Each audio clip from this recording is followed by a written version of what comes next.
Y no quiero con esto anular al hombre, por supuesto que los dos tenemos que ir de la mano, pero es fundamental que la mujer se sienta respetada, valorada, escuchada, para que ella también pueda darle eso a sus hijos. Una madre oprimida va a criar hijos oprimidos. Y yo creo que los hombres de nuestro país han entendido perfectamente eso. Han aprendido a valorar a la mujer, han aprendido a valorar sus aportes y han aprendido también a respetarla en su condición humana. Pero esa lucha, eso no lo hemos ganado nosotros con lucha. No crean que tampoco la cosa es que la cosa es así por obra y gracia. No, eso no lo hemos ganado nosotros, y todo lo que nosotras en este momento, todos los derechos de los cuales gozamos, es porque los hemos peleado. Y bueno, también hay programas sociales que el gobierno bolivariano tiene en marcha, ¿verdad? Y que de alguna manera también pues contribuyen con ese amparo de la mujer madre, de la mujer profesional, de la mujer esposa, de la mujer hija, de la mujer maestra, es decir, todas las facetas que las mujeres diariamente, o todos los roles que las mujeres diariamente debemos cumplir para que este país se mantenga en pie. ¿Cuáles son los retos y los desafíos que tenemos las mujeres todavía? Bueno, que a pesar de que tenemos una ley que nos ampara, se siguen dando femicidios, feminicidios, ¿verdad? Se siguen violentando los derechos de las mujeres, y la violencia de género no la hemos podido erradicar, porque para erradicar la violencia de género nosotros tenemos que hacer un trabajo colectivo de concientización. Tenemos que hacer un trabajo colectivo de formación de las conciencias, porque no se trata de violentar a la mujer, se está violentando el ser humano. El ser humano es lo que se está violentando. Y cuando los seres humanos se sienten violentados, por supuesto que cómo van a responder, con ira y con violencia, con el doble de violencia con el que están siendo tratadas. Entonces, entre los retos y los desafíos que nosotros tenemos como género, que nosotras tenemos como mujeres, está pues con el amor profundo que podemos dar, ¿verdad? Con toda la inteligencia y la potencialidad que tenemos, nosotras tenemos que tratar de seguir erradicando los niveles de violencia que se generan, no solamente por los hombres. Los niveles de violencia se generan también entre las mujeres cuando tienen cargos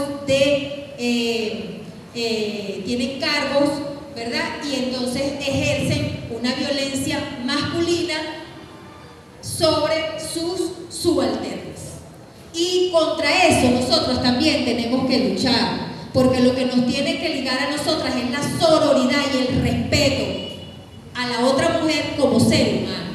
Entonces muchas veces vemos que cuando una mujer asume un cargo, ¿verdad?, en la administración pública, pues entonces se convierte en un hombre, pero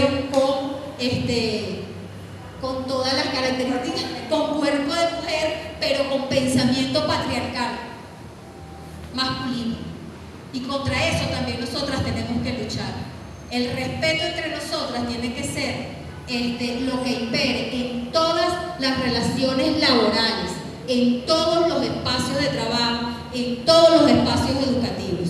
Eso nosotros debemos estar siempre alerta, porque el que se coma la luz o la que se coma la luz, pues nosotros ya tenemos una ley que nos ampara y que dice cuáles son los tipos de violencia para nosotros identificarla y decir, mira, está cometiendo este tipo de violencia o este nivel de violencia contra mí, ¿verdad? Esas son las reflexiones que nosotras tenemos que hacer en el marco de este Día Internacional de la Mujer, ¿verdad? Porque no es solamente la lucha contra el hombre, también es la lucha contra las mujeres que todavía tienen pensamiento patriarcal. También nosotras las mujeres aquí en Venezuela padecemos todavía la crisis económica del bloqueo internacional que tenemos, el bloqueo impuesto por los Estados Unidos y que abarca Europa y cualquier país que quiera apoyar, pues, o que quiera mantener las relaciones comerciales con nosotros. Este bloqueo, ya ustedes saben, lo hemos padecido, nos ha generado mayores niveles de miseria, ¿verdad?, de pobreza, nos ha generado una migración que nos ha dolido en el alma a todas, porque a todas se nos ha ido o un hijo o un esposo o un familiar muy cercano, y esa migración ha sido producto precisamente de todas esas medidas coercitivas unilaterales que han impuesto a nuestro país para lograr, a través de una sanción económica, un cambio político que nosotros nos negamos a realizar. ¿Por qué? Porque nosotros estamos claros de quiénes son los que realmente defienden los intereses de la patria, y que esos que defienden los intereses de la patria pues son los que nos están gobernando en este momento. Y por último, que hay muchas, ¿no? Pero por supuesto, por las razones de tiempo, pues hay que poner como las más relevantes. Nosotras las mujeres tenemos como reto seguir asumiendo y manteniendo la autonomía feminista. Cero tutelaje, cero manipulación, ¿verdad? Porque nosotras tenemos la capacidad de transformar este mundo, de transformar esta realidad sociopolítica venezolana desde la forma como nosotros lo sabemos hacer, que es desde la sensibilidad y desde el respeto a la condición humana del otro. Para concluir, debemos decir que el feminismo venezolano es un ejemplo, por supuesto, de resistencia y lucha ancestral. Eso no es que nosotras estamos sentadas aquí, la mayoría mujeres, por obra y gracia del Espíritu Santo. Es que venimos de un hilo, de una raíz, ¿verdad? Que desde la tierra, desde nuestro territorio, nos dicen que tenemos que seguir resistiendo a todas las formas de opresión. Somos un ejemplo de creatividad, y si no, piensen ustedes, recuerden ustedes todo lo que hicimos en el momento de desabastecimiento, en el momento en el que perdimos la luz, perdimos la comida, perdimos todo. Allí surgió la creatividad, pero también surgió la memoria ancestral, lo que hacían nuestros ancestros antes y que nos dejaron en todos estos genes que nosotros tenemos ahorita, y que nos ayudaron ancestralmente a resolver los problemas de alimentación que tuvimos en ese momento. Desde la de creatividad y la lucha por un mundo más justo, por supuesto, que es lo que nos tiene que mover a todas. Desde las heroínas de la independencia hasta las activistas contemporáneas, las mujeres venezolanas han demostrado que las luchas de género no pueden separarse de las luchas sociales y políticas. No es que como nosotros tenemos una lucha de género, ¿verdad? Entonces nos olvidamos de la lucha de los campesinos, de la lucha de los sexo diverso, de las luchas de los obreros. Es decir, todas las luchas son transversales, porque al final los oprimidos somos todos, seamos mujeres o seamos hombres, todos somos los oprimidos por el sistema. Y por último, el feminismo latinoamericano de izquierda tiene mucho que aprender de su historia y de su capacidad para articular las demandas locales con perspectivas globales, porque en este momento nosotras podemos estar sentadas acá, y yo que estoy parada de este lado, ¿verdad? Nosotras podemos estar en un ambiente de paz y de armonía que las argentinas hoy no tienen. Ayer, en la marcha que hicieron en Argentina, que no sale en ninguno de los medios de comunicación, violentaron un centenar de mujeres de todas las edades, las agredieron. Algunas están presas porque están defendiendo y porque están decidiendo, exigiendo los derechos que Milei les está quitando. Entonces nuestra lucha, nosotros no podemos vernos el ombligo acá en Venezuela, y que porque como ahorita estamos medianamente tranquilas, entonces se nos van a olvidar las luchas que tienen nuestras mujeres también en Latinoamérica. En este caso, en Argentina especialmente, que son los que ahorita están siendo más reprimidos, ¿verdad? Y que necesitan no solamente, a lo mejor nosotras no podemos ir, pero sí le podemos energéticamente, ¿verdad?, enviar toda nuestra fuerza, toda nuestra potencia, y también utilizar nuestras redes para denunciar todo el maltrato que está haciendo ese presidente de Argentina contra las mujeres y que está haciendo que retrocedan en los derechos alcanzados. Bueno, esto era lo que yo quería traerles hoy en honor a las mujeres, en honor a nuestra lucha ancestral, en nuestra lucha que va a ser eterna porque no va a terminar jamás, y dejarles el mensaje de que podemos lograr todo lo que nosotras querramos porque tenemos la sensibilidad, tenemos la inteligencia, tenemos la potencia, pero también tenemos el respeto a la condición humana del otro, que es lo que tiene que imperar en todas las relaciones humanas. Muchas gracias.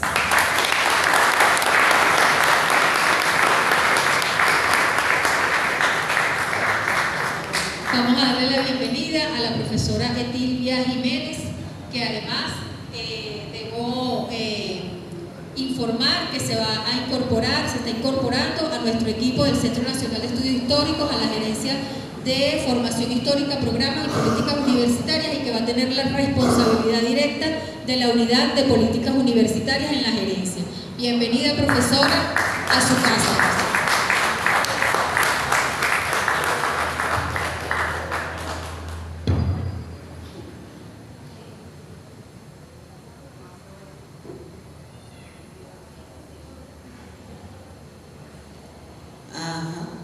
Ahora sí. Bueno, buenos días. Muchas gracias, Francis, por recibirme, por invitarme. Muchas gracias al doctor Omar Hurtado por esta invitación, por el cariño con el que me ha tratado. Muchas gracias al doctor Carrero, que nos recibe en la Cátedra Luis Brito, y que, bueno, nos quedamos siempre Federico Brito Figueroa. Sí, efectivamente, arriba está su retrato. Bueno, yo vengo a compartir con ustedes un poquito acerca de la comprensión histórica y la mujer. Esta es una preocupación que tengo como maestra, como profesora. En Venezuela hemos enseñado historia de una manera cronológica, de una manera que quizás nuestros estudiantes han considerado a lo largo del tiempo aburrida, tediosa. Inclusive la historia de la mujer, que es una historia tan interesante, ha sido relegada en nuestros libros de historia. Poco conocemos de nuestras héroas. Yo las llamo héroas porque para mí la heroína es una droga. Y la heroína denota una condición de minoridad. Entonces yo, como son los pueblos los que hacemos la lengua, yo definitivamente me despego de la academia y las llamo y nos llamo héroas. Y me considero y nos considero héroas porque como madres ejercemos un magisterio natural, como bien lo dijo Bolívar en el Congreso de Angostura en 1819. Y por supuesto yo vengo trabajando en cómo las mujeres educamos. E indudablemente he llegado a la conclusión de que la teta educa. Ese tiempo que pasamos lactando a nuestros hijos, es importante destacar que somos la mitad de la población del mundo, pero somos la mamá de la otra mitad. Entonces educamos desde la teta, como yo decía ayer, expresando cómo las mujeres educaron a Bolívar. ¿Quién le habla a esa cabecita? ¿Quién le habla al oído a ese niño? ¿Quién le canta? ¿Quién le cuenta historias? Cuando están así de chiquititos, el momento más sensible, donde mucha gente pensará, no, el niño recién nacido no sabe. Pues resulta que sí sabe, sí siente, sí piensa y sí se forma. Y se está educando desde el momento en que lo tenemos en el vientre. Entonces imagínense la importancia que tiene desde el vientre conocer nuestra historia, comprender. Porque es que comprendemos desde la sensibilidad desde que estamos en el vientre materno. Entonces la comprensión histórica es de verdad un tema necesario, es un tema que debemos discutir, así como debemos discutir acerca de lo que es la historia. Para algunos la historia, bueno, es un relato. Para otros es una cronología. Pero para otros es un constructo humano en permanente crecimiento y transformación. Y en ese sentido, ahí vamos. Hago honor además a un hombre acá, a Marc Bloch, ¿verdad?, que nos dijo que la comprensión histórica es un proceso complejo, porque es que la historia de la humanidad es compleja. El ser humano como ser es complejo. Entonces su quehacer indudablemente es complejo. Entonces, según Bloch, la comprensión histórica es un proceso complejo que va más allá de la mera recopilación de hechos. Se trata de una búsqueda activa y crítica para entender el pasado en su totalidad, teniendo en cuenta las múltiples dimensiones de la experiencia humana. ¿Sí? Entonces, para poder comprender la historia, debemos mirar la cantidad de dimensiones que la constituyen. Y para eso podemos partir en un ejercicio de mirarnos a nosotros mismos, nuestra propia historia familiar, las complejidades. En un mismo hogar donde un padre y una madre crían a unos hijos con los mismos principios, con los mismos valores, esos muchachos son todos distintos, absolutamente distintos. Algunos se interesan por la mecánica, otros quieren ser astronautas, otros quieren ser maestros. Entonces, allí un poco para ejemplificar esas múltiples dimensiones que constituyen la historia y en las que nos tenemos que fijar para poder comprenderla, ¿no? Fíjense lo que nos acaba de exponer Francis, esa historia de la mujer, la complejidad de la historia de la mujer. Pero al lado de quién estaba la mujer, no es de su compañero de historia varón, es al lado de su compañero de historia. Sin embargo, la mujer ha sido apartada, relegada e incluso históricamente maltratada. Conocemos a Manuela como la amante más visibilizada de Bolívar, pero conocemos al genio político de Manuela, conocemos el genio militar de Manuela, conocemos la contribución de Manuela desde la intimidad al discurso encendido independentista de Bolívar. Esa parte no la conocemos. Conocemos apenas un poquito de Juana, conocemos un poquito de Luisa Cáceres, que era una muchachita, jovencita, muy joven, 15 años, pero capaz de entregar la vida. Y eso nos habla de una mujer con una fortaleza de carácter a los 15 años. Y nos invita también entonces a irnos a problematizar desde el presente para ir al pasado. Nuestras jóvenes de 15 años actuales, ¿cómo son? ¿Tendrán la fortaleza de Luisa a los 15 años? Y comenzamos, desde allí podemos comenzar a levantar ese proceso, esa historia. Como yo comencé a levantar la propia historia de las mujeres de mi familia. Porque mi mamá y mi abuela eran de la etnia cariña, muy distintos su crianza, su comportamiento, las exigencias hacia ellas en esa etnia. Y como ella se vino a Caracas y aquí se estableció y parió a sus hijos. Y nos dotó de unos saberes, de unos conocimientos que me condujeron indudablemente a levantar la historia familiar.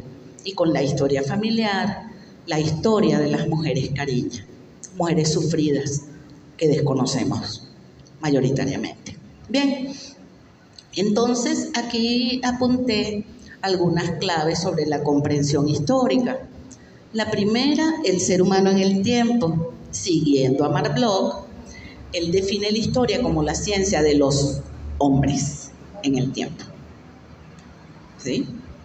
Porque las mujeres tenemos aproximadamente unos 15 siglos siendo generalizadas bajo ese término, el hombre.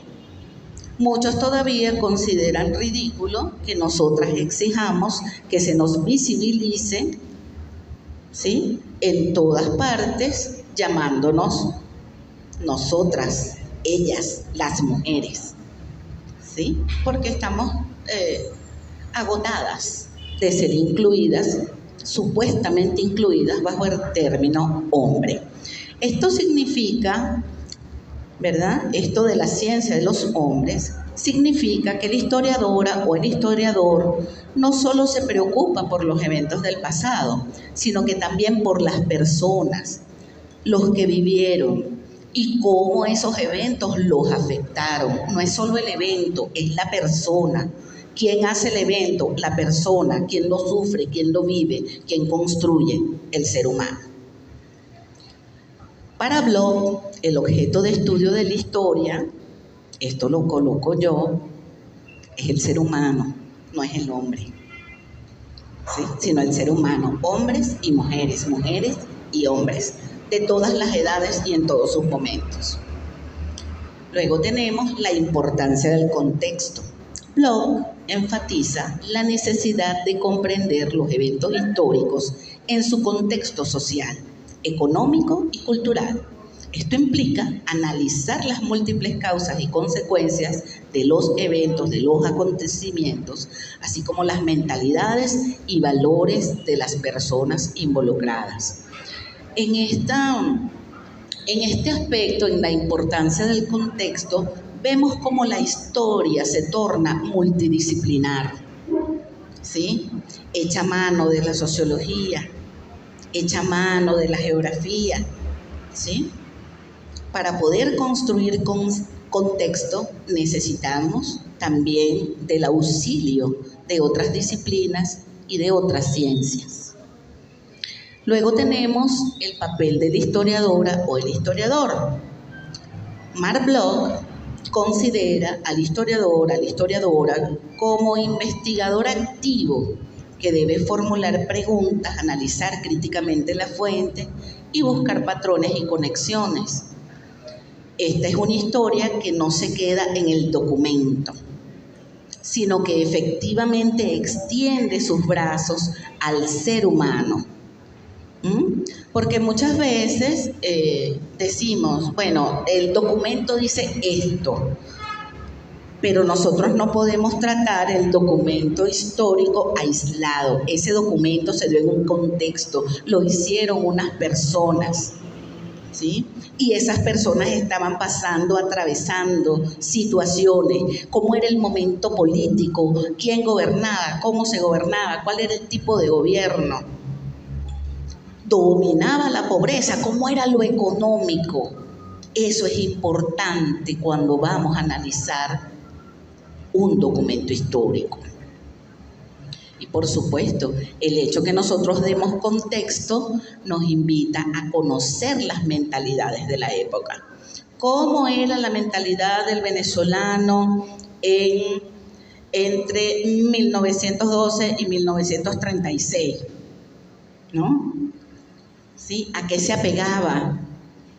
¿Cómo fue nuestra mentalidad durante el periodo de democracia representativa?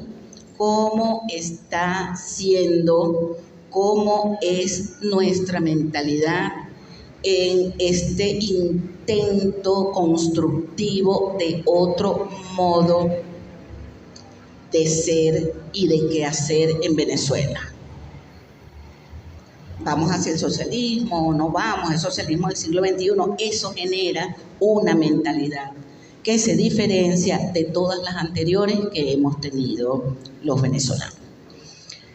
Ahora, si nosotros, los historiadores y las historiadoras, somos investigadores activos, estamos invitados también al proceso formativo. Nosotros tenemos que formar, estamos obligados a formar a las generaciones de relevo. Estamos obligados a llevar a las escuelas de manera grata la comprensión histórica.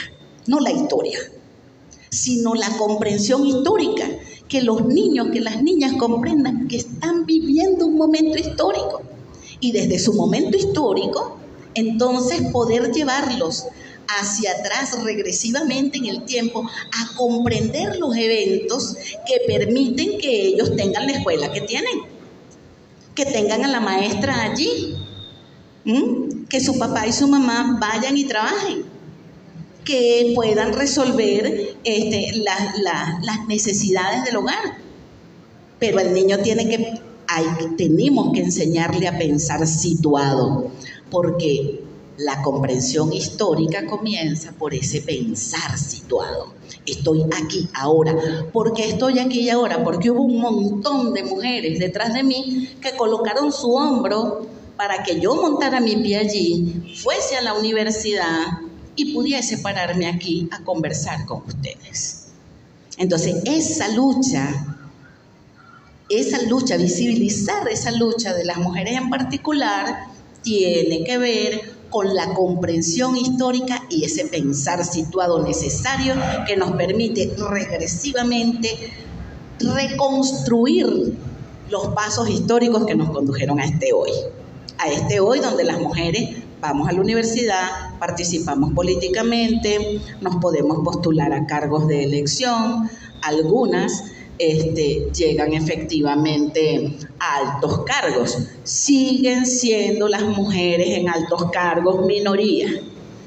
Algo importante que nos apuntaba Francis en su disertación: la masculinización que sufrimos las mujeres cuando llegamos a un cargo. Pero es que son tantos los golpes que debemos llevar que terminamos masculinizándonos y respondiendo con endomachismo a nuestras compañeras. Y eso lo podemos ver también en la educación universitaria, donde la mayoría somos profesoras, ¿sí? Como hemos llevado tanto y tenemos la pesada carga de las luchas de las mujeres, terminamos maltratando a nuestras estudiantes, terminamos no comprendiendo. Mira, hay un hecho pavoroso, me voy a poner anecdótica acá. Un hecho pavoroso que yo vi en una universidad en la que trabajé. Ya yo tenía mis hijos, ya estaban grandecitos, y una joven estaba de permiso postnatal. Y ella fue a la universidad. Y en ese momento, en esa universidad, había una necesidad muy grande. Necesitábamos el personal.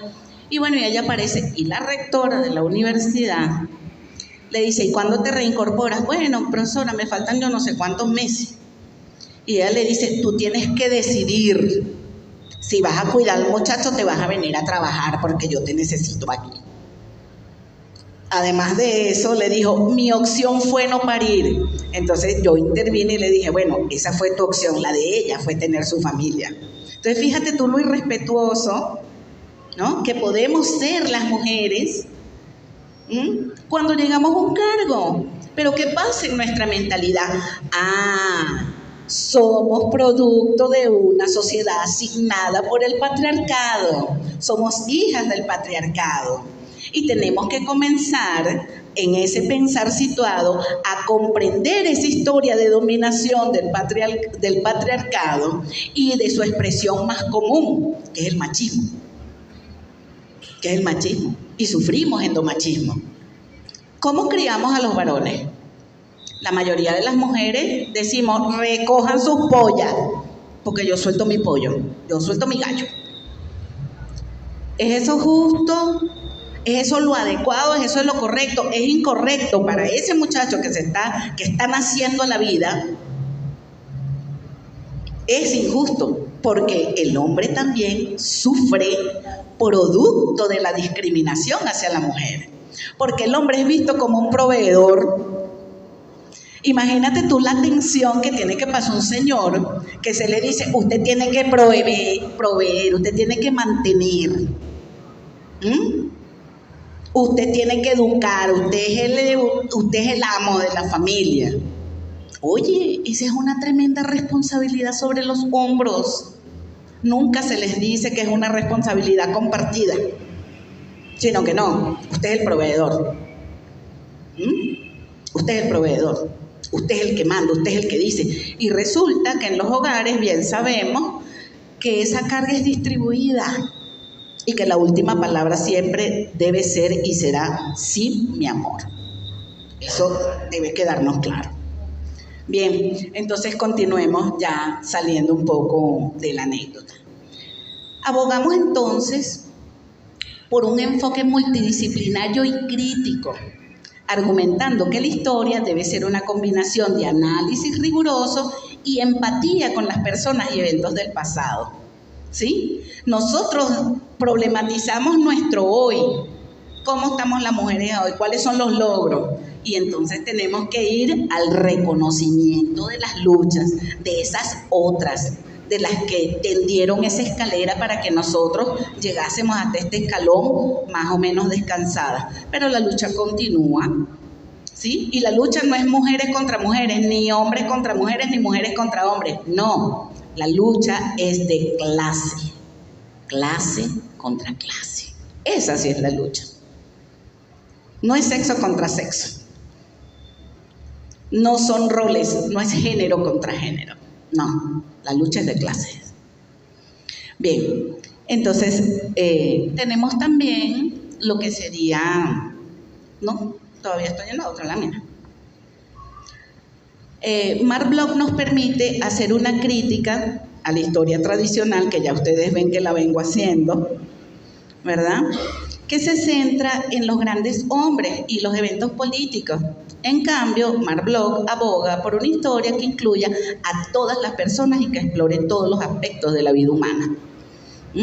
Entonces, bueno, como les vengo diciendo, el pensar situado, el contexto, el salir de los héroes y entonces comenzar el reconocimiento de ese par que genera humanidad, que somos hombres y mujeres.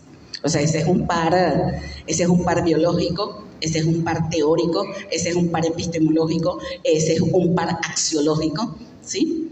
Es un par ontológico, a mi juicio, indisoluble, independientemente de todas estas nuevas teorías, que no sé cuánto. Yo soy tradicionalista y considero además que si mucho nos falta por recorrer para solucionar los problemas de la mujer, no me puedo meter en esas otras cosas y esos otros géneros que para mí todavía son entelequias. Bien, la búsqueda de la verdad. Todo el mundo tiene su verdad. Cada quien tiene su verdad porque la construye desde su pensar situado, desde sus hechos, desde los acontecimientos de su vida, desde su historia familiar, y todos somos absolutamente distintos. Entonces, nos dice Bloch, reconoce a la historia que la historia nunca puede alcanzar una verdad absoluta. Cree que el historiador debe esforzarse por ser lo más objetivo posible y por presentar una imagen precisa y completa del pasado. La historia no está completa si no se visibiliza el papel de la mujer en los eventos. Y cuando vemos los libros de historia, vemos toda una narratividad masculina y si acaso se señala por allá. ¿Qué conocemos nosotros de nuestras independentistas? Muy poco.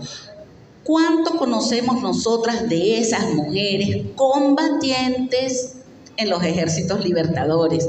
Muy poco, muy poco. Esa historia de abajo tenemos que comenzar a removerla. Hay una cantidad de cosas que inclusive decían los españoles en la colonia de las mujeres venezolanas que tenemos que estudiar. Unas mujeres valerosas que están allí en los archivos, durmiendo, esperándonos a nosotras para desempolvarlas y traerlas al presente, para poder comprender mejor por qué estamos aquí y ahora. Entonces, la comprensión histórica definitivamente es un proceso dinámico y complejo que requiere una mente abierta, un análisis crítico y una profunda empatía por la experiencia humana. Tú eres mujer o tú eres hombre pero pobre. porque esas discriminaciones son duras, esos tipos de discriminación son muy duros. Entonces, bueno, la comprensión histórica, como la concibió Bloch, ofrece un marco valioso para analizar el papel de la mujer a lo largo de la historia, al alejarse de la historia centrada en los grandes hombres y enfocarse en la ciencia de los seres humanos en el tiempo. Aunque aquí en Venezuela todavía eso está en discusión, sobre todo en la Universidad Central se discute mucho acerca de si la historia es ciencia o es disciplina. En la Universidad Central se inclina porque es una disciplina. Pero bueno, para eso está la discusión. Bloch abrió la puerta a una visión más inclusiva del pasado. Ahí traigo también algunas claves en la siguiente hoja. Algunas maneras en que la comprensión histórica se relaciona con los estudios de la mujer. Y por supuesto, yo acá me dirijo exclusivamente a los estudios de la mujer, porque los estudios de género son otra cosa. Hay diferencias entre los estudios de la mujer y los estudios de género. Aunque en los estudios de la mujer se suele utilizar la categoría género como categoría de análisis precisamente. ¿Sí? Entonces allí vemos la dialéctica de investigar acerca de la historia de la mujer. Lo primero que tenemos es la ampliación del objeto de estudio. Si usted deja de centrarse en los héroes y también atiende a las héroas, y también atiende a la ciudadana y al ciudadano de a pie, a los constructores de historias, entonces pues definitivamente el objeto de estudio de la historia se amplía. Entonces la historia abarcará todas las facetas de la vida humana, no solo la política y la guerra. Esto permite que los historiadores y las historiadoras exploren las experiencias de las mujeres en la vida cotidiana, el trabajo, la familia, la cultura, en su quehacer. Y algo que desde la historia ha sido poco investigado, los modelos de mujer epocales. Ahorita nosotros tenemos un modelo de mujer preeminente, conviven varios modelos. Conviven en la misma sociedad varios modelos de mujer, pero tenemos uno que más se proyecta, ¿sí? En el siglo XIX, el siglo XVIII, por allá, bueno, nos retrataban a la mujer virginal, a la rosa pura, en fin, a la virgen, la madre, eso se exaltaba. Pero Letaira, que hizo mucha historia, porque las prostitutas fungieron de espías, las que portaban secretos políticos, mensajeras, esas mujeres invisibilizadas hicieron importantes aportes. Y eso las seguimos manteniendo invisibilizadas por los prejuicios. Los prejuicios. Fíjense, Mata Hari, ¿no? Una de las espías, digamos, más conocidas. ¿Qué se resalta de esa señora? No se resalta su ingenio en el espionaje. Se resalta el hecho de que estaba con muchos hombres y que usaba su sexualidad para sacar secretos de Estado. Entonces, ¿qué se ve de ella? La prostituta. No se ve la inteligencia de esa mujer, su sagacidad para buscar el secreto. Porque indudablemente destacamos la sexualidad, pero entonces no pensamos que después de aquellito, esa mujer tenía una conversación donde aquel hombre soltaba la información. Eso tampoco lo pensamos de Manuela. O sea, no pensamos que primero Bolívar no se iba a relacionar con una mujer tonta, porque después de aquellito seguro que venía un diálogo extraordinario, un desayuno rico con conversa política. Entonces el ingenio queda escondido detrás de la sexualidad. Y esto ha pasado a lo largo de esta corta narratividad que tenemos de la historia de las mujeres. Bien, la importancia del contexto social. Es particularmente importante para las mujeres el contexto social. ¿Sí? Porque como somos un sujeto histórico oprimido, deprimido, regañado, entonces pues para nosotros el contexto, cómo nos hemos movido allí, cómo se nos ha invisibilizado nuestro movimiento cuando hemos estado presentes, siempre, en cada momento. El análisis crítico de las fuentes que se hace necesario para poder pescar entre líneas ese quehacer femenino, para trascender la visión sexual de la mujer, ¿no? La objetivación, la anulación a través del ejercicio de su sexualidad y de sus libertades sexuales. Porque, por supuesto, en la historia vemos cómo las mujeres son vapuleadas si han tenido, digamos, una sexualidad placentera. Porque hasta eso, el placer se nos ha negado históricamente. Y allí, por supuesto, juegan un papel fundamental las religiones. Las religiones han constituido para nosotros un yugo, lo siguen constituyendo. Y las mujeres actuales debemos comenzar a cuestionar definitivamente el accionar religioso de todas estas nuevas iglesias que están emergiendo, ¿no? Esa dominación, ese plegarse a un pastor que además públicamente abusa de las mujeres en su iglesia, de niños, de niñas. Y bueno, para ustedes contar, porque eso ya es un trabajo aparte. Entonces tenemos que tener esa sensibilidad crítica al buscar en las fuentes, al beber de las fuentes, para de verdad buscar y reconstruir, construir el hecho femenino y al sujeto histórico femenino.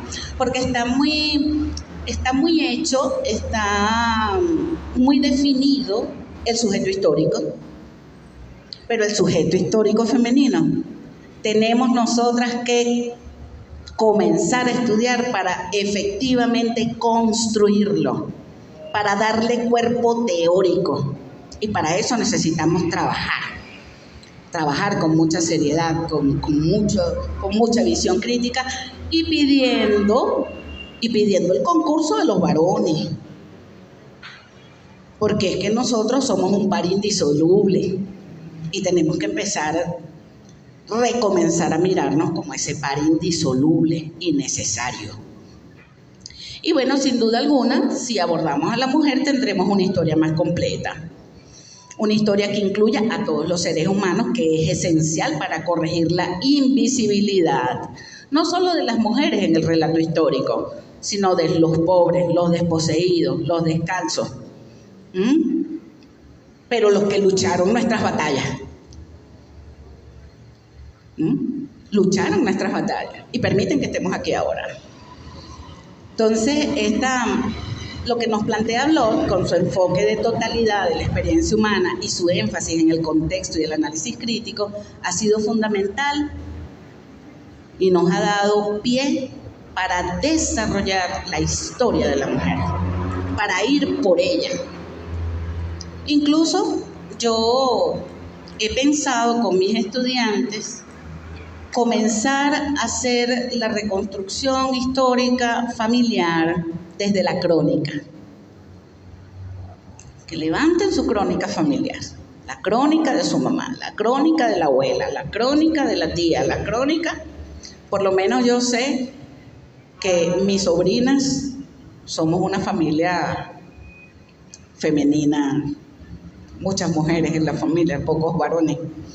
Y yo estoy segura que a mis sobrinas les va a interesar bastante levantar la historia de sus tías, de su abuela, de sus ancestras. Entonces, la comprensión histórica de la mujer considera su papel en la historia universal, destacando sus ideas, sus luchas, sus actividades, esas cosas ocultas detrás siempre del velo de un modelo impuesto patriarcalmente y generalmente fortalecido y sostenido por las religiones. Y eso sigue. Nosotras vemos, ay, es pobrecitas las musulmanas. ¿Y nosotras? ¿Y nosotras? Es que nuestro yugo, porque no llevamos burka, es menor. Entonces, son preguntas que debemos hacernos. Y bueno, ya finalizando, nos podemos ver en los aportes de la mujer a la historia. Son muchos, son múltiples, siguen siendo mayoritariamente invisibilizados, y desde aquí una invitación a un recorrido por la historia de esas mujeres que acompañaron a su héroe favorito. Por ejemplo, de su heroína cercana, de su mamá, de su abuela, de su tía, de su hija, ¿sí? De su nieta. Para mí mi nieta, por ejemplo, es mi héroe, porque me devolvió la ternura después que su mamá y su tío crecieron. Entonces, para mí, esa es una héroe.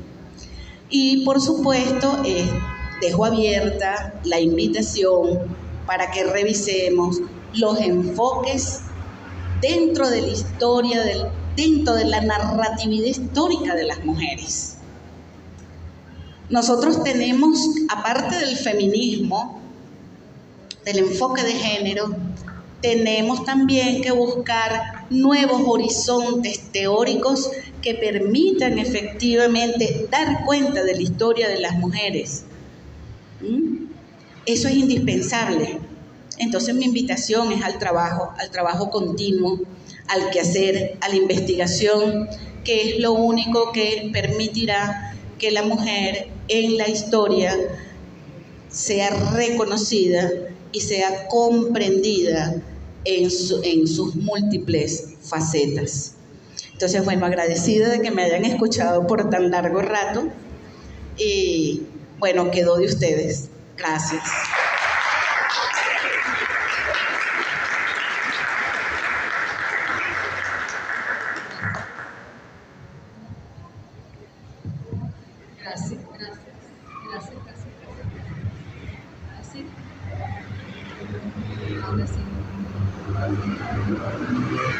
Gracias a la profesora Etilvia Jiménez por su conferencia, por sus palabras, por su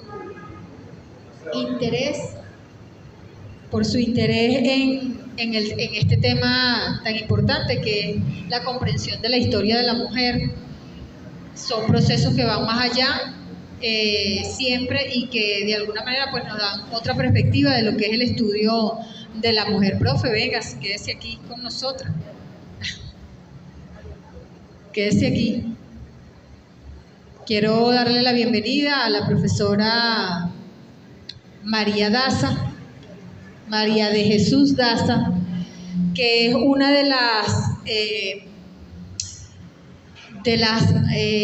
impulsoras de la cátedra que vamos a inaugurar próximamente, que su preocupación pues llegó hasta el profesor Omar Hurtado y sus ideas de la conformación de una cátedra que de alguna manera surja del Centro Nacional de Estudios Históricos y que permita desde los espacios del Centro Nacional de Estudios Históricos hacer estudios profundos, investigaciones sobre biografías, sobre aportes, sobre el legado de las mujeres de Venezuela y del mundo, queden reflejados y que de alguna manera también puedan servir a las futuras generaciones para conocer todo este legado amplio, grande que tenemos de las mujeres en Venezuela. Yo quisiera que la profe María de Jesús Daza, nos dé su apreciación y que, bueno, comprometerla para que nos acompañe pronto en la presentación de la cátedra en la que estamos trabajando varias mujeres desde la interdisciplinaridad.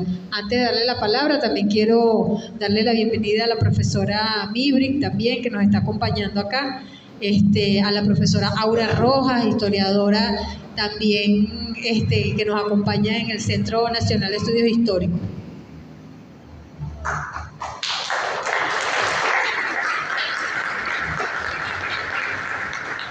Buenos días. Bueno, es un placer para mí estar nuevamente en estos maravillosos espacios. Y me agrada muchísimo ver que la mayoría de nuestro público es femenino. La necesidad que nosotros hemos visto a lo largo de estos años de que se pueda ver, que se pueda escuchar, que se pueda investigar sobre lo que es la vida de las mujeres en la historia, fue lo que nos llevó a no solamente hablar con el profesor Omar Hurtado sobre la creación de esta cátedra, que sea una cátedra incluyente, donde podamos hacer vida no solamente historiadoras, sino educadoras como la profesora, geógrafos, o sea, todos los que de una u otra manera estén interesados en conocer, en buscar, en investigar todo lo que tenga que ver con el tema femenino. En esa misma búsqueda también hemos creado un grupo que tenemos ya desde hace varios años, en el cual hacemos vida más de 35 historiadoras.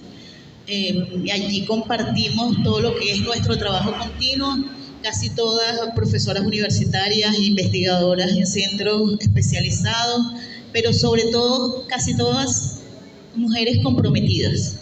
Casi todas, no, todas, mujeres comprometidas con la revolución, mujeres comprometidas en los combates por la historia. Sin embargo, no solamente las mujeres somos bienvenidas, todos los hombres. Y hay hombres que han hecho trabajos maravillosos sobre lo que es la mujer en la ciencia, las mujeres en la política, las mujeres como aportes culturales. Hoy me tomé el atrevimiento, profesor Omar, de invitar a una persona, un compañero también de la Escuela de Historia, que tiene un trabajo maravilloso, un hombre por ser, sobre las mujeres. El profesor Francisco Gallardo es director de teatro, factor, y bueno, se ha dedicado en los últimos 20 años a estudiar a la mujer. Me gustaría que el profesor Gallardo, de una manera más o menos sencilla, nos explique y que pueda ser un invitado constante en nuestras tertulias, porque además sus conversaciones sobre las mujeres, él está enamorado de todas las mujeres. Y lo invito para que nos cuente algo, profesor Gallardo. Todos dicen lo mismo, ¿verdad?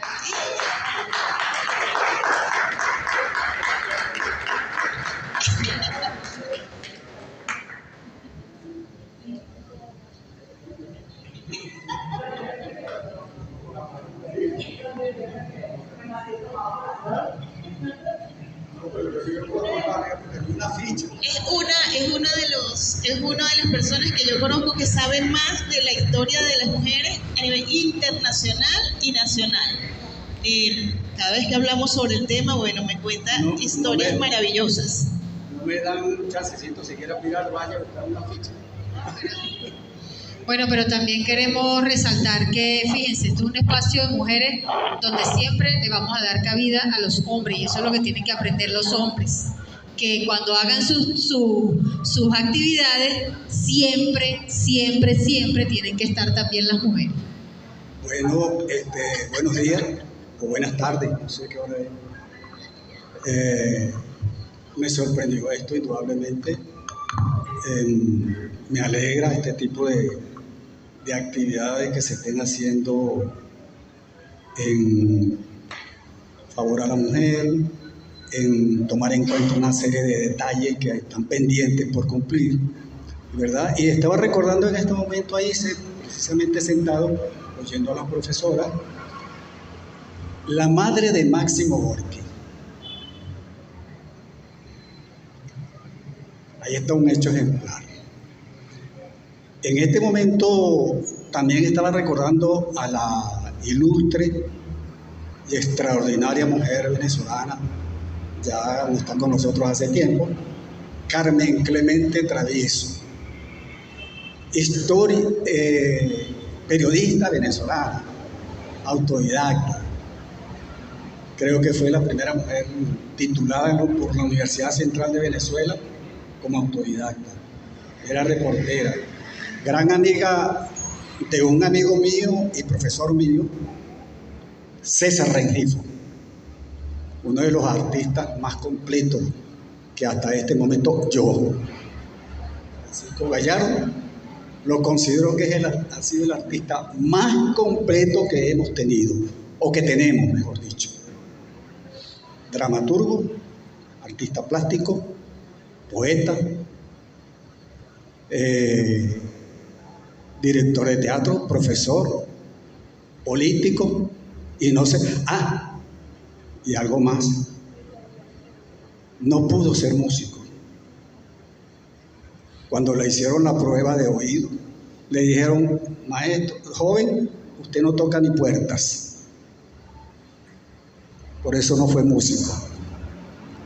Pero sin embargo, Rengifo fue uno de los dramaturgos que más escribió sobre la mujer venezolana. Más se dedicó a escribir sobre la emancipación de la mujer venezolana. Y es importante, del hecho, del campo. Nos dejó una obra muy bella, muy hermosa, a manera de cantata. Esa espiga sembrada en Carabobo. Ahí Rengifo nos enseña historia. María Rosario Nava nos enseña historia a través de la presencia de la mujer. Joaquina Sánchez nos enseña historia. Nos da una clase de la conspiración sobre Wally España. En fin, Rengifo, uno de los hombres que verdaderamente se dedicó a la reivindicación de la mujer. Bueno, no sé qué más decirle. Yo de verdad, mi oficio es el teatro. Si ustedes me dicen aquí que busque a unos actores aquí, los pongo a improvisar, ¿verdad? Pero yo estoy a la orden para cualquier colaboración. Tengo algún material en la casa que me lo regaló la señora Carmen Clemente Travieso. Tuve la suerte de estar con ella reunido en varias oportunidades, por allá por los años 70. Conversamos mucho sobre la posibilidad de la biblioteca que ella tenía ahí en su casa, llevar el nombre de Wally España, que esa biblioteca estaba a la orden para el pueblo. No sé, María, si todavía en la casa donde ella vivió todavía está. No sé quién la ocupa, o si está cumpliendo su función, como ella lo planteó. Pero lo cierto es que tendríamos que tomar en cuenta esta obra, la obra de Carmen Clemente Travieso. Bueno, ¿qué más decirles? Bueno, muchas gracias. Y en este momento, precisamente, estoy haciendo un trabajo, o estoy tratando de armar un trabajo sobre Ignacia Villasana, Emma Soler, una de las primeras actrices que tuvimos nosotros aquí a finales del siglo XIX, a comienzos del XX, y Fina Roja, TV, Fina Roja, una analfabeta y otra semianalfabeta. Fueron grandes actrices venezolanas. ¿De qué manera? Hay que seguir investigando. Sí. Gracias. Muchas gracias. Bueno, queda abierto un derecho de palabra para los que quieran hacer alguna pregunta, hacer alguna sugerencia, algún comentario en estos pocos minutos que nos quedan ya para ir cerrando la actividad de hoy. Venga, profe.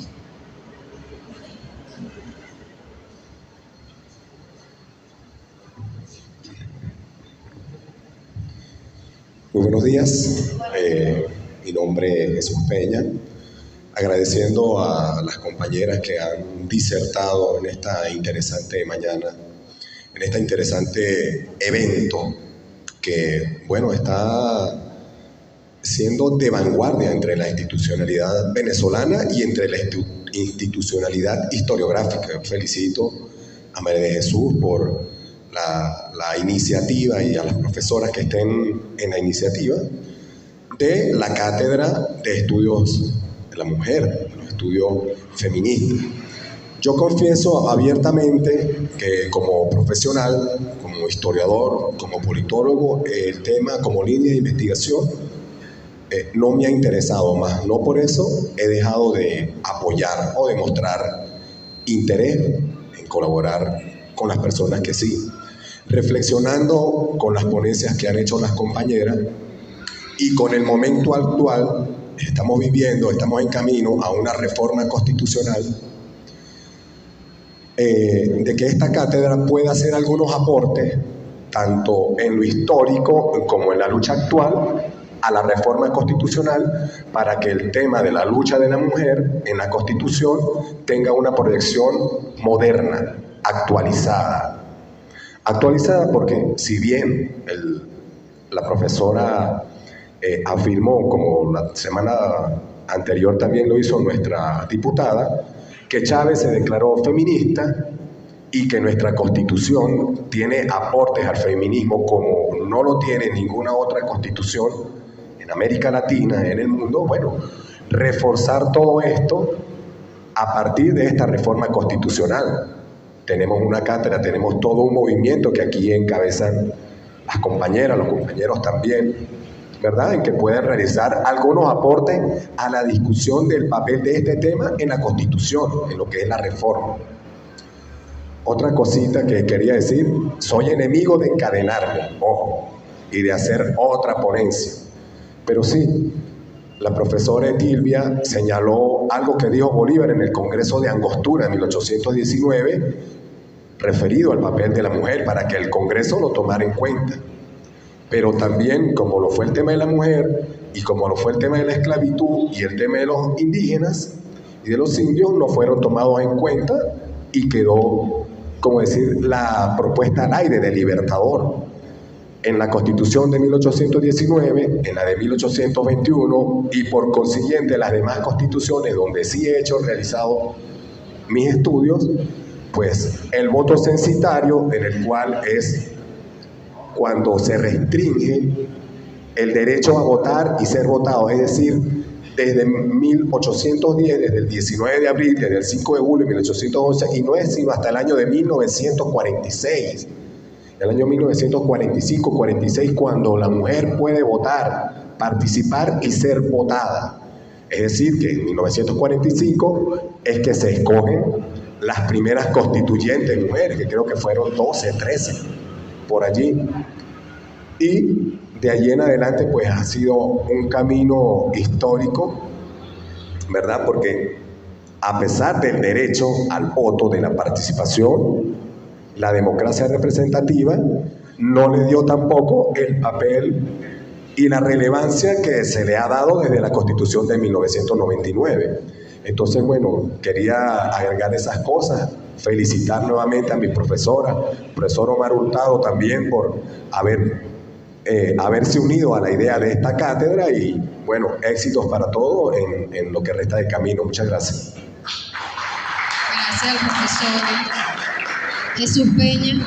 Si alguien más quiere participar, está abierto el micrófono. Profesor Manuel Carrero.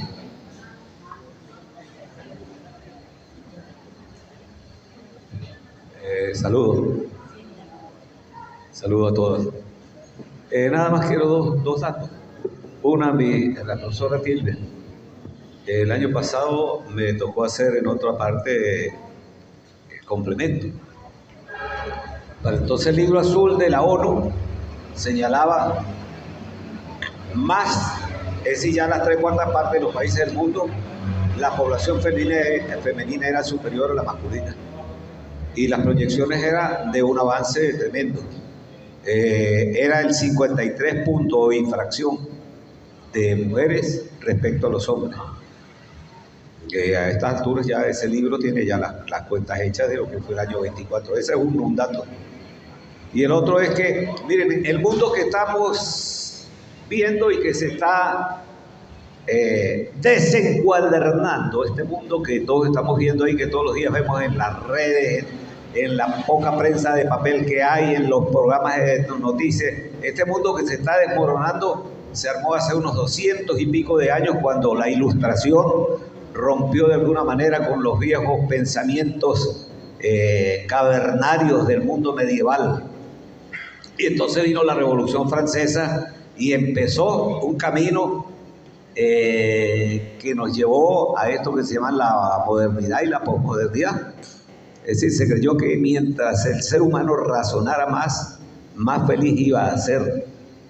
Y resulta que no fue así, porque mientras más inteligente fue, más buscó armas para la destrucción. Y en el caso de la reivindicación de la mujer, es quizás una de las viejas deudas que hay o que había, y la mujer ha empezado a cobrar ese derecho legítimo. Pero dejan por fuera un personaje que yo siempre hago cuando me tocan estas sesiones así. Pregunto si ya llegó la señora Olimpia Gouguès. Se escribe Gouguès, francesa de Francia. Digo francesa de Francia porque hay franceses de otras partes en el mundo. Olimpia Gouguès fue revolucionaria, periodista, combativa de barricadas, de la calle. Parece ser que tenía el don de la seducción de la palabra y arrastraba a gente y combatió en las calles. Cuando en la Asamblea Nacional se aprobaron los derechos del hombre, los derechos universales del hombre y del ciudadano, hubo protestas en la calle porque no se incluyó a la mujer. Y ella entonces dijo, puesto que no nos incluyen, nosotros nos incluimos, y se fajó y redactó 17, creo que son 17 artículos sobre los derechos universales de la mujer. Los pueden buscar en internet, ahora mismo los pueden buscar en el teléfono. Olimpia, así, Gouguès, y verán lo que esa mujer hizo, y después se ha ocultado, no es circunstancialmente, hasta un siglo después, cuando Rosa de Luxemburgo le dio otro gran impulso a las luchas de la mujer en sus derechos naturales, jurídicos, laborales, familiares, etc. Muchas gracias. Gracias, profesor Manuel Carrero. Teníamos una participación por acá. ¿Sí o no? Venga. Venga. Bienvenida. Primero, buenos días. Yo soy Fabiola Muñoz y soy guía del museo. No voy a hablar sobre referente a mi vida, sino algo que he visto a nivel general. Estamos hablando de que van a hacer una cátedra de historia de las mujeres. Me parece algo muy bueno, lo acepto, la apoyo mucho, pero hay un tema que no he visto que desarrolle en profundidad, incluso en general en la sociedad venezolana, que es el ateísmo en las mujeres venezolanas. O sea, las mujeres ateas, las mujeres seculares, las mujeres agnósticas, las mujeres que no creen en absolutamente nada, o tienen dudas de que exista un ser superior o varios dioses. Yo, por ejemplo, he visto a lo largo de mi vida, yo vengo de una familia tradicionalmente católica, pero que no va a la iglesia, no hace, por ejemplo, no va a misa, no veo la Eucaristía, y yo tiendo más al secularismo. Pero yo he visto en mi familia y también a lo largo de otras familias, especialmente del lado de ahorita, por ejemplo, de muchas iglesias evangélicas, como mencionaron por aquí, y también en algunos católicos que tienen la gente religiosa a atacar a la gente que no cree en nada, decir yo que no, tú vas a conocer a Cristo pronto, no has leído bien las escrituras, o simplemente lo rechazan, tal vez no de forma muy abierta, pero así a nivel de chisme, porque yo lo he visto a compañeros que he conocido, claro, a lo largo de mi vida, que no los aceptan porque simplemente no creen en absolutamente nada, o tienen dudas. Por eso mismo yo propongo que en el futuro estudien las mujeres ateas y seculares en Venezuela. Y muchas gracias. Gracias a ti por la sugerencia, que será tomada en cuenta y que además te puedes incorporar, porque esta es una cátedra abierta para que participen todas y todos, para que se incorporen en lo que va a ser la investigación sobre las mujeres en la historia, en sus diferentes roles, tiempos, épocas y también legados. Una más para cerrar. ¿Quieren alguien más participar? ¿No? Bueno, entonces vamos a cerrar este encuentro. Yo me voy a permitir leerles dos poemas de dos queridas poetas. Una ganó el premio recientemente, premio que se le dio, que otorgaron a las mujeres de la africanidad. se llama María Eugenia Acero, y ella escribió este poema, que no les voy a decir el título antes, porque si no entonces ya perdería como el encanto, ¿verdad? En algún momento de la guerrilla, un negro vestido de militar llega a la casa de mi abuela. Un negro vestido de militar carga una maleta pesada. Un negro vestido de militar mira a los lados. Es sospechoso. Todos los negros son sospechosos. Pero este negro es militar. No pasará nada. Un negro vestido de militar abraza a mi abuela. Se apresuran a entrar en silencio. Mi abuela prepara café. Un negro vestido de militar se mete en el baño, se quita el uniforme, se quita la media de la entrepierna, se suelta las tiras que le apresionan los pechos, se pone su vestido y así sí que se vuelve sospechoso. Cualquier sospecha, cualquiera puede sospechar, siendo comunista, siendo mujer, siendo negra. Argelia Laya.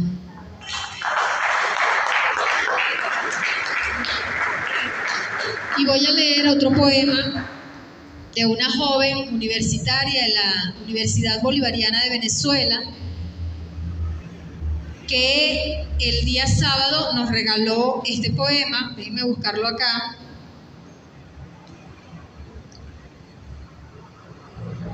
Ella se llama Diosbeli Torrealba y, como dije anteriormente, es una joven estudiante de comunicación social en la Universidad Bolivariana de Venezuela. Yo no le tengo, el poema no tiene título.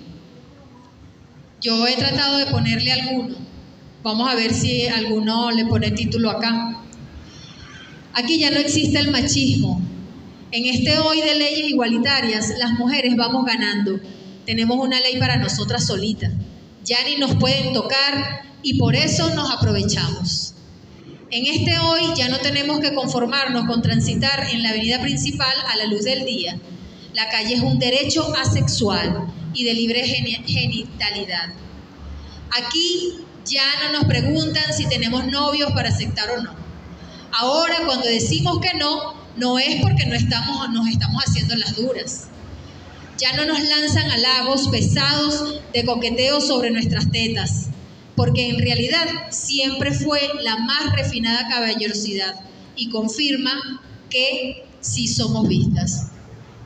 Aquí la autoestima no se vende en cosméticas, ni es sostenida por el morboso capitalismo, porque al natural es mejor y cueste lo que cueste, siempre será mejor.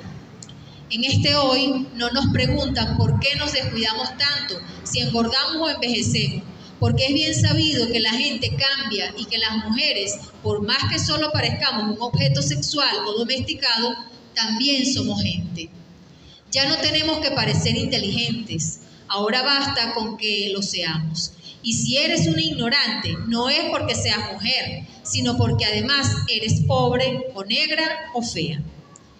Ahora no parecemos mandonas ni locas, ni tenemos nuestro propio día para descargar toda esa energía histérica. En este hoy, las niñas no son hipersexualizadas en pro de la cultura, ni justificamos la violación diciendo, esa ya está corrida. Porque ahora entendemos las desigualdades estructurales. En este hoy no se mide tu valor por lo corto de tu falda y tampoco se pregunta con cuántos te has acostado, porque existe el impuesto a la envidia. Aquí las mujeres ya no crían a sus hijes solas, ni paren hijes que no quieren, ni son arrimadas a ser más mujer de lo que son, porque se nace mujer, no es que se llega a serlo. Aquí, en este hoy, los maridos no matan a sus maridas, porque ellos también tienen madre. Ni machismo, ni feminismo humanitario. Ya podemos dormir tranquilas, porque qué placer es que aquí ya no hay machismo. Este es un poema de una joven universitaria y a través de la poesía también se reflejan las realidades, los sueños y también pues las utopías que queremos lograr en este mundo. Un país sin violencia, un país sin machismo, una sociedad más justa, una sociedad más igualitaria. Muchísimas gracias por acompañarnos hoy.